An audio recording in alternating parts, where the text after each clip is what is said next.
I'm breaking off my engagement to my fiancé because he might get really sick in the future, and he wants to live his best life now without knowing, but I want him to get tested so we can be informed and prepared. Posted by you/just need an Ammy, okay? My fiancé and I have been together for 5 years. He's the love of my life, and I literally can't imagine being without him. So the thought of doing this is making my stomach turn.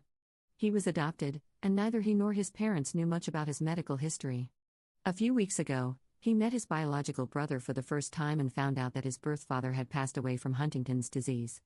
There's a 50% chance that my fiancé also has the genetic defect that causes Huntington's, but he refuses to get tested. It's not the disease I'm scared of, it's the not knowing. If we know he'll get it, we can prepare financially, practically, and emotionally. He says a positive test result will hold him back from living his life, but I feel like it's the opposite. How can we live with this giant maybe looming over us? How can I make smart decisions about where to live, how to budget, or even whether or not to have biological children with this man if I'm not allowed to have all the facts? So, I've come to the decision that I have to break it off. I respect his decision, but I can't understand or accept it. I have literally no one I can talk to about this because it's his secret and not mine to tell.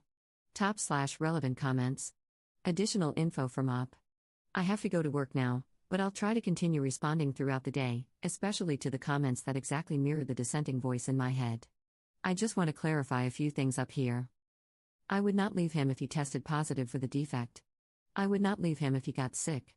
I just want to plan for us to be able to afford the best life and care for him if he does, which means we'd have to start immediately. I don't want or need perfect children. That isn't realistic. But it is possible to avoid them being subjected to a 50-50 chance of having this disease. Of course, there are alternative options, but again, they involve preparation and planning. I'm more than willing to take a full genetic panel as well. Yes, one or both of us could get cancer, become permanently disabled in an accident, or face any number of other things. But I've come to learn that you can't plan for every unpredictable thing life throws at you. This is the rare occasion where we do have the opportunity to prepare. Essentially, it comes down to the fact that we're incompatible, regardless of how much we love each other. I'm a planner, and he's very laid back. Until now, these traits have complemented each other, but unfortunately, they've brought us to an impasse that I don't think we can both move forward from happily. Commenter. He's terrified to know, and he's performing the psychological gymnastics of if I don't acknowledge it, it won't happen/it will go away. Give it some time. Talk to him, Op, and tell him he can't run from the potential reality, he needs to face it with you. Considering y'all have been together for so long, he should, I hope, have the courage to stand with you and face it together. Commenter 2. It's only been a few weeks. I'd give him time to process and absorb his feelings.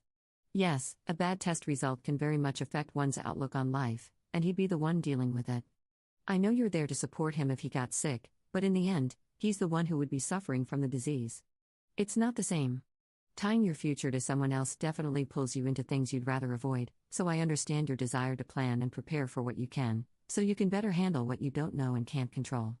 He deserves your love and support right now. You can postpone or see a couples therapist. Don't throw away a perfectly good relationship because your partner is still reeling from the loss of a father he never knew, the knowledge of a disease that could possibly kill him too, all with the pressures from a fiancé and wedding plans. These things take time. Op adds an edit to her post. I'm floored by all of these responses, supportive and otherwise. At the very least, I feel validated that this is a complex issue with no clear and obvious answer. I've decided to take a few steps back. Those of you who brought up the fact that a few weeks is probably too little time for him to fully process his possible diagnosis have a really valid point. Just because I want to immediately jump into problem-solving mode doesn't mean it's necessarily the right thing to do here. So, I'm not leaving, yet at least, and hopefully never. I'm going to find a therapist to help me work through my anxieties and give my fiancé some space, not literal, to work through his. And then we'll revisit this conversation, hopefully with more patience on my part and willingness to act on his. Update 7 months later. Hi, remember me? I posted earlier this year about my fiancé who was refusing to get tested for Huntington's after learning he had a 50-50 chance of having the genetic defect. Some of you gave me great advice and support, others the wake-up call I needed, and the rest of you, well, gonna read it. I'm not sure if it was obvious, but I was not in a good place when I made that post. When I stress, I don't sleep or eat. For him, it may have only been a few weeks to accept the situation, but for me, it was a few long weeks of nonstop anxiety where I was lucky to get even an hour of restless sleep a night. I was plain exhausted on top of everything else and only began to consider leaving when I started to hit my breaking point. Anyway, we talked about it. At length. We cried, we fought, we researched, I showed him empathy. We consulted with friends, family, and specialists. We pressed pause for days or weeks when we needed a break from the whole damn thing, and in the end, he agreed to have the test. Guys, to say we dodged an absolute maelstrom of bullets would be putting it mildly. He's negative, both for developing the disease himself as well as the risk of passing it on. No matter what else happens, this is one area where he's assuredly safe. All of this said, once the euphoria faded, we decided it was necessary to put a hold on our engagement and take some time apart. I still love him with all my heart, but this was our first serious disagreement as a couple, and it forced us to seriously reflect on ourselves and our relationship. Neither of our positions was wrong, but they were so disparate that there was no realistic compromise.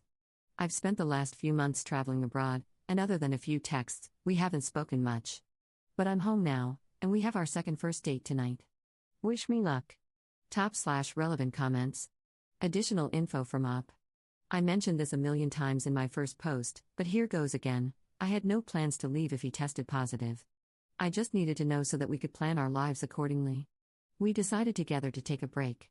It's been an incredibly difficult, emotionally charged roller coaster of a year. I didn't leave him. We planned from day one to keep communication to a minimum.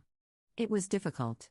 I actually began keeping a journal of all the things I wanted to call or text him about. It's extensive, and I can't wait to share it with him. I didn't give him an ultimatum, but I understand why that's the takeaway. I only told Reddit that I was thinking of leaving, and I know that it was rash and irrational. No, I'm not going to kill myself. Sorry if that disappoints you. Second update 1 day later. This title continues to be embarrassingly bad and now irrelevant, but I kind of feel like I'm stuck with it now, sorry. If you're new here, my fiancé found out he was at risk of developing Huntington's disease. I wanted him to get tested, and he did not. Months later, he did, and thank God, he was negative. The whole thing put such a strain on us that we decided to take a break. Last night, we went on our second first date. And I can't believe how many of you want to hear about it. Of course I couldn't leave you hanging, but there are a few things I want to address first, so please bear with me for a few more sentences. It feels like many of you are determined for there to be a bad guy here, but please don't put this label on my fiancé. He doesn't deserve it. He's not a jerk, a prick, or an ostrich. He's a man who was suddenly forced to face his own mortality.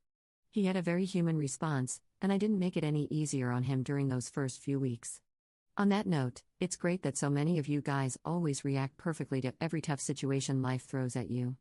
I'm sadly not like that. Sometimes I screw up, like I did by not initially giving him enough time to process.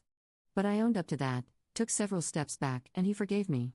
I don't know what else you want from me. Lastly, there are a lot of comments about how the obvious compromise was to just act like he had it. But you know what? It was the idea of living like he was dying that actually drove him to get tested. He didn't want us to unnecessarily save half our paychecks instead of using them to enjoy life. Or deal with the complications of IVF if we didn't have to. Or forego opportunities that didn't play nicely with the end-of-life care plans we'd be making. Essentially, he concluded, in his words, that the cat was already halfway out of the bag, and it could come out, but it was never going back in. If he was positive, we'd be obsessing over every little thing being a possible symptom. But if we left things as they were, we'd be doing that anyway. That doesn't mean it was easy at all. We actually had to make a second appointment to get the results because he couldn't bring himself to hear them the first time. But that was okay. I was there for him the whole time to support him however he needed me to. Okay, I'm done with that, onto what you actually clicked for. Do you guys know the feeling of watching your favorite childhood movie for the first time in years and being nervous that it won't hold up or have the same magic you remember? That's kind of what I was feeling yesterday, and I actually have to thank everyone jumping down my throat in the comments, because you did a great job of distracting me from the butterflies in my stomach. Well, the magic was still there. We may have spent months apart, but it didn't feel that way at all. In fact, everything felt even better and more comfortable than when we parted. We felt like the happy couple we'd been back in January before this whole thing started. It was like there was a weight hanging over our relationship that was keeping us from actually moving forward despite the good news, and it's finally been lifted. Before last night, I couldn't remember the last time anything with him felt bright and easy. But we're back, baby. I know the general consensus was that this was a dumb move, that we should have opted for marriage counseling instead of going our own ways for a bit. I'm not a relationship counselor, and I'm not recommending this method to anyone. I don't know why it worked for us. All I know is that we were both so drained at the time, and we each had the same gut feeling that a complete separation was what we needed. Our relationship had become far more exhausting than fun, and I honestly believe that we wouldn't have made it if we'd forced ourselves to work together to fix it. Again, don't take relationship advice from me, but trust your instincts, you have them for a reason. And I'm sure you'll be happy to know that he wasn't sitting at home pining for me while I traipsed around Europe not having sex with people. He was busy with his own adventure, he bought a car, we live in Manhattan, so that's a pretty big thing, and road tripped across the country. We stayed up all night sharing stories and pictures and telling each other about the people we'd met. It was absolutely amazing sharing our experiences with each other. I know it may seem like it would have been better if we'd done it together, but there was something really special about living it through each other's eyes. Anyway, we have the rest of our lives to travel the world together. Because we're not breaking up, suck on that, people who were hoping he'd leave me. Look, we know this new honeymoon period we're in won't last forever, but I really think we're prepared to handle whatever other challenges life tries to throw at us. Honestly, there's a pretty good chance we've already gotten through the worst one, knock wood, but even if there's something bigger and badder waiting for us, I'm completely optimistic we'll be okay. So, that's that. We've officially reached the other side of our first major life issue together. Did either of us behave perfectly? No. Are we going to be perfect next time? Probably not.